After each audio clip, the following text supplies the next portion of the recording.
Hello, everyone, and welcome to today's webinar, Making Payment Integrity Work for Your Self-Insured Groups. I'm Beth Weibel, Product Marketing Director here at Cotiviti. We're very happy to have you with us today. Now, I'm delighted to introduce you to today's speakers.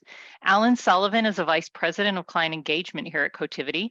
Alan helps our clients set and achieve their savings goals with pre- and post-pay accuracy solutions. With nearly 30 years of healthcare experience, Alan has served almost every sector of the ecosystem, including provider network operations for a major Blue plan, claims and membership and eligibility operations, auditing, consulting, and product direction and strategy for claims and pharmacy software assets. And Derek Anderson, also a Vice President of Client Engagement, partners with Cotiviti clients to optimize their payment integrity solutions. Derek has worked with a wide spectrum of healthcare payers, each with a variety of provider, member, and product profiles. In his 17 years working with payers and providers, Derek has amassed an understanding of the healthcare industry across the payment continuum. And now I'll turn it over to you, Derek, to kick things off. So there are three main components of today's presentation that we'd like to share with you. First of which is the market trends surrounding ASO. Populations and growth and some of the challenges that population faces. The second being offering payment integrity to those groups. We know that this is a challenge for a lot of our clients, and we want to share some of our learned, not just data, but insights with you so that you can perhaps be a little bit better informed as you start to approach those groups and how you plan to manage them in your payment integrity space. And lastly, we'll be trying to share with you again, best practices around implementing and handling some of those conversations, some of those challenges you're going to face, at which point I think Alan's going to jump in and share some of her expertise as well. So Beth, next slide. Why don't we start right up with the trends and market growth related to ASO groups. Thank you, Beth. Okay, so what you're going to see here is your pie chart on the left. And what this is meant to represent is just your total ASO population in the grand scheme of commercial business. So you'll see that 65% of covered workers are on a plan that's self-funded. As we know, small businesses have a little bit more financial hardships or restrictions around what they can offer. So as you move up to large firms, that number grows to 82%. So essentially, all of the big companies that you either work with or have heard of are offering ASO programs and working with various health plans to manage their healthcare costs. On the right-hand side, you see this line graph, and what this shows is overall growth in enrollment. And so you'll see that in the previous 6 years, commercial enrollment grew 3%, but within that, the ASO population grew 5.5%. All that is to say is that this ASO population is going to continue to grow. There's no end in sight as far as we can tell. And it's going to become an ever-changing and more dynamic population to deal with. Obviously, the larger they grow, the more weight that they carry as well. So having those relationships and being able to manage those relationships is going to be extremely important for your organization's success down the road. Next slide, Beth. Thank you. Okay, so we wanted to share a little bit of market insight outside of Cotiviti's learned experience. And the first quote you see here comes from PricewaterhouseCoopers.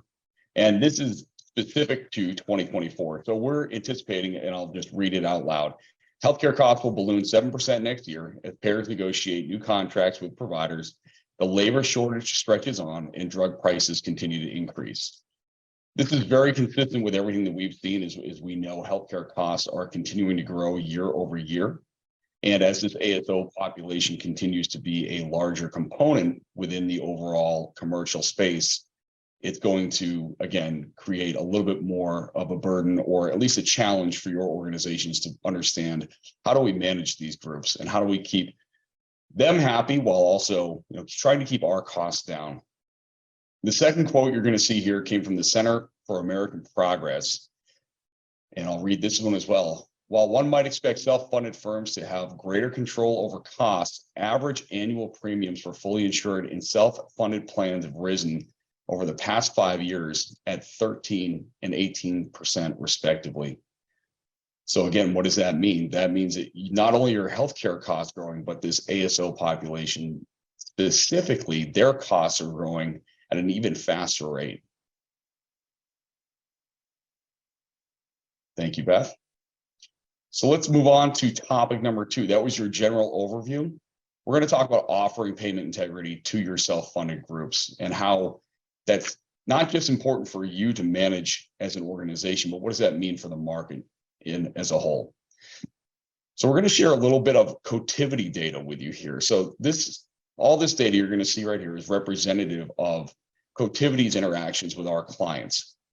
So let me again bring your attention to the pie chart on the left-hand side. And what this represents is payment integrity being enacted within the ASO population as an aggregation of all of our customers. So you'll see the biggest slice of this pie is that pink 34%. And that means that 34% of all the ASO data that we manage or help our clients manage is being put through a rigorous payment integrity program, both in the prepayment and post-claim payment space. So prepayment editing, pay and chase models where you're looking at things like coordination of benefits or DRG type audits. Now, what's interesting about this graph specifically is when you get over to the dark purple, this 29%, your second largest slice of the pie, our customers are only editing or auditing that population post-payment. And then I'll bring your attention to the light purple, 12% is only prepayment. And then 24% of our customers do not edit or audit their ASO population at all. And Alan's going to get into this a little bit later, but that may have some consequences, not just from a payment integrity standpoint, but also potentially a future compliance standpoint.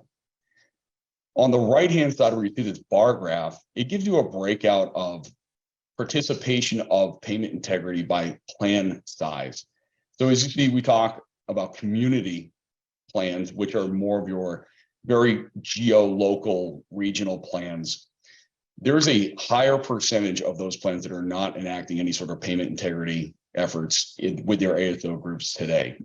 And same thing with the colors as you move your way through. I won't read every single slice of each bar for you, but you can see that as you move into blues and regionals in the middle and nationals all the way on the right, you have a higher weighted percentage of ASO plans that are getting some form of payment integrity auditing.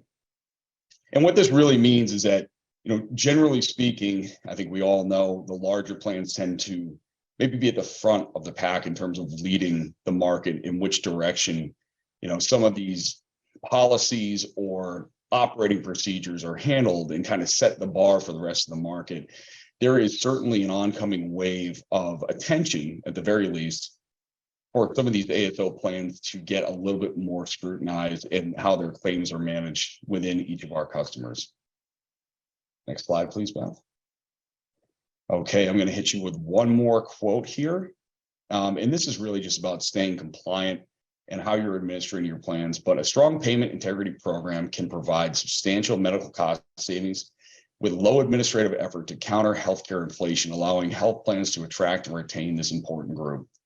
Essentially, what we're trying to say here is that the ASO growth is a newer trend within the market, and I say newer over the past few decades, which has become more significant as time has gone on. It's become a bit of a challenge for a lot of our customers to handle, and understanding how certain plans may be handling those groups or how they've set them up is going to be very informative for the future of healthcare and how ASO and employer groups are interacting with our plans.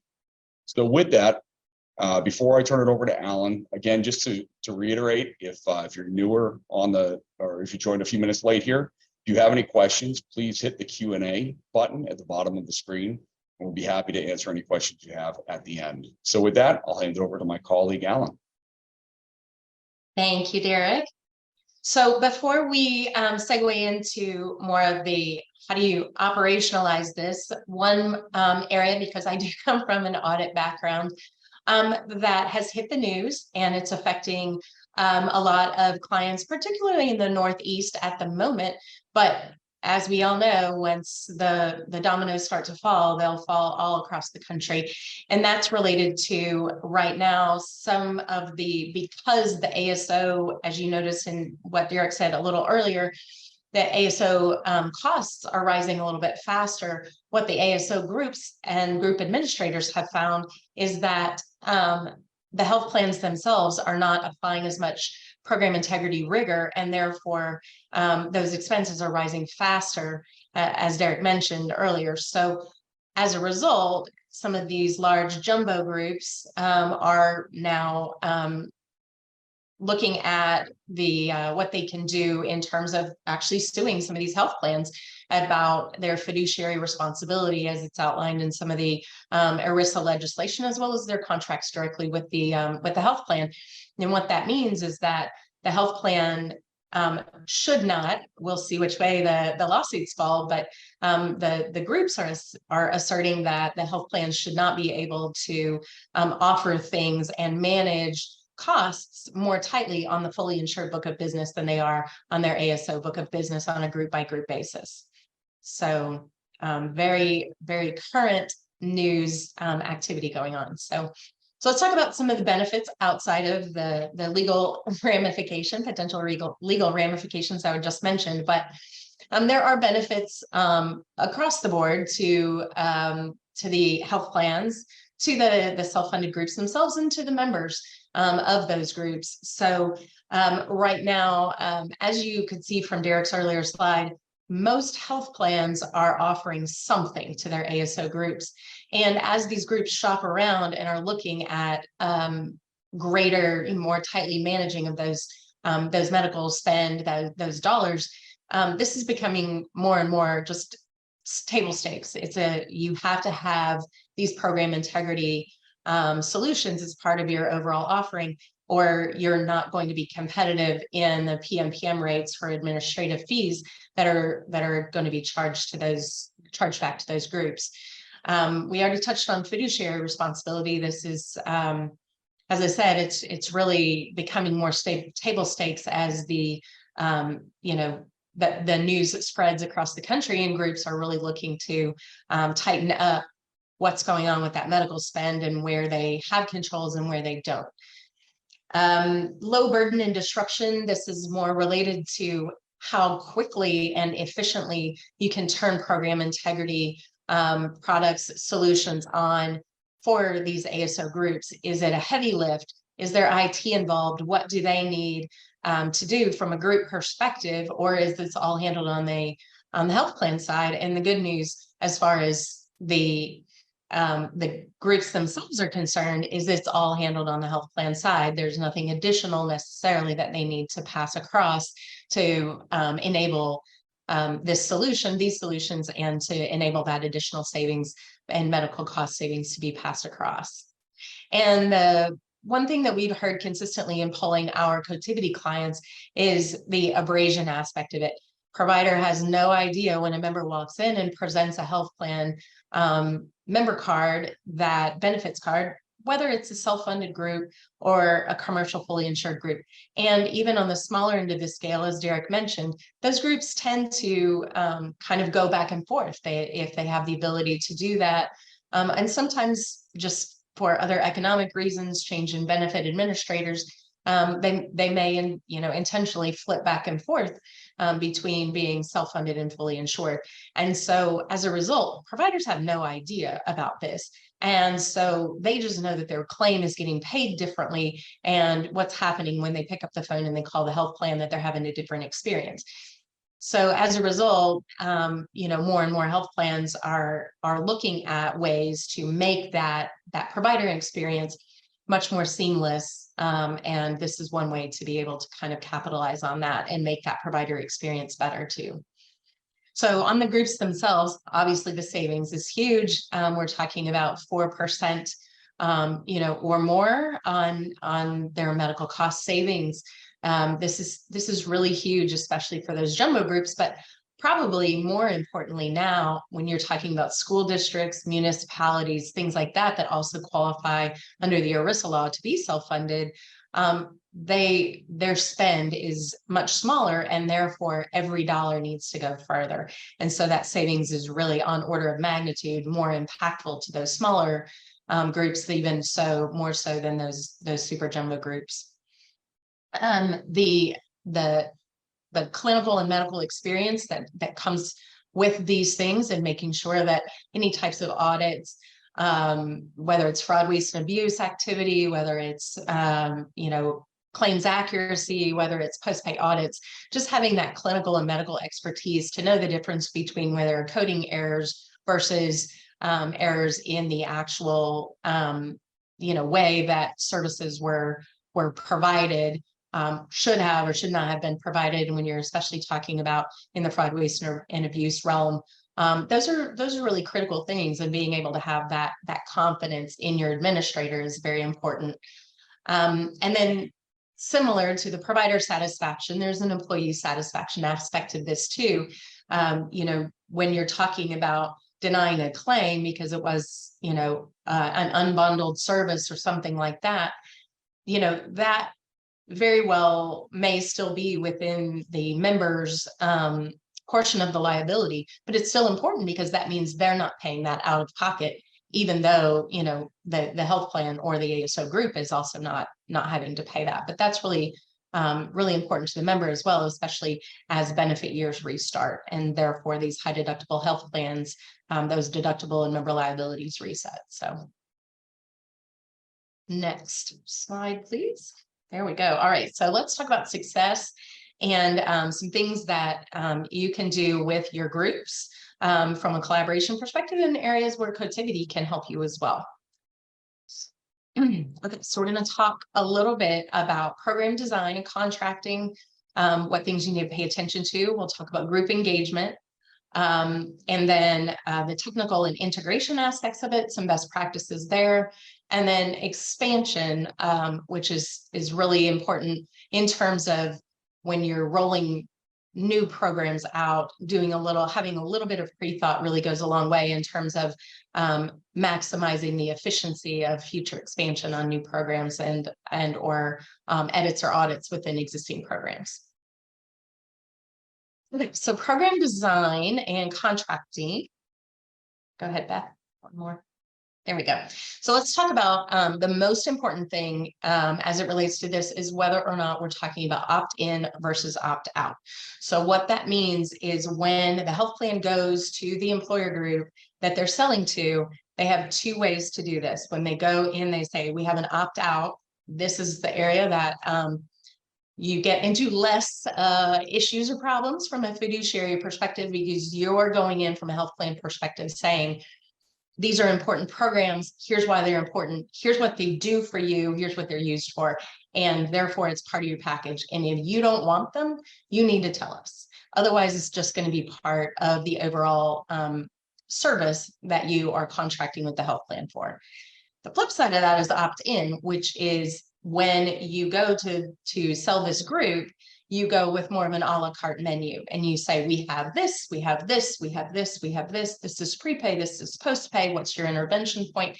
And so it's number one, it assumes a whole lot more knowledge, both on your sales team, as well as the benefit administrator on the group side who's buying this, is going to understand these things. And it puts more onus on you to really educate your sales teams to be able to sell that effectively.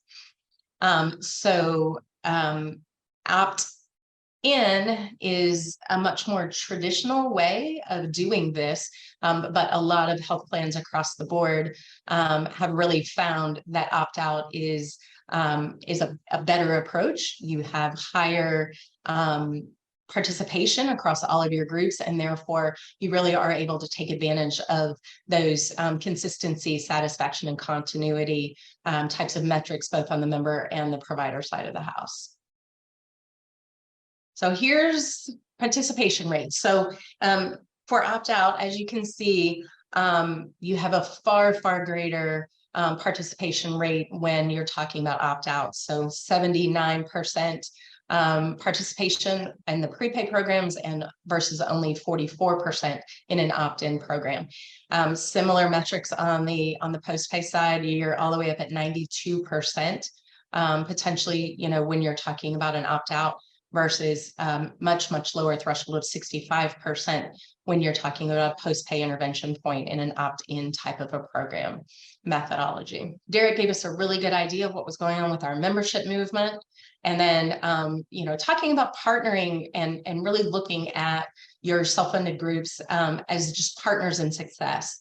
This is, you don't want to have to actively sell them every single solitary year. So, the more that you can really get them, invested up front, the better, and really make them understand the value that you're bringing to them through use of not only your own products and services, but also those of your strategic partners. And then lastly, really engage with all of your partners and make an overall strategic plan on how you're going to do these rollouts. Up on the screen here, you'll see a QR code and a URL for that white paper with resources that Derek and Alan both mentioned. So feel free to download that. So that concludes our webinar. Thanks to our speakers, and most of all, thanks to all of you for sharing your time with us today. We look forward to talking to you again soon.